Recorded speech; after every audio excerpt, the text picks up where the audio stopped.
everyone, I'm going to show you how to turn off Google Drive notifications. If you no longer want to receive Google Drive notifications, you can manage them from the Google Drive app or your device settings.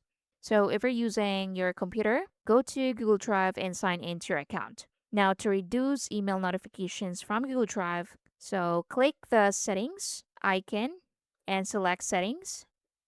Then on the left side, select notifications and uncheck the email notifications you no longer want to receive. Then save your changes if prompted. Now, if you're using phone or iPad, you can open the settings app, then tap notifications, then scroll down and select drive, then turn off allow notifications.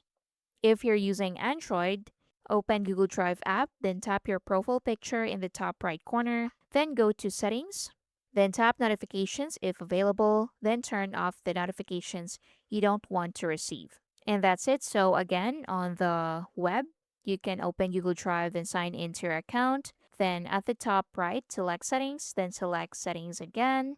Then on the left sidebar, select notifications and make sure you uncheck email, or also you can uncheck browser. So uncheck everything so you won't be able to receive Google Drive notifications. And that's basically it. Thank you for watching.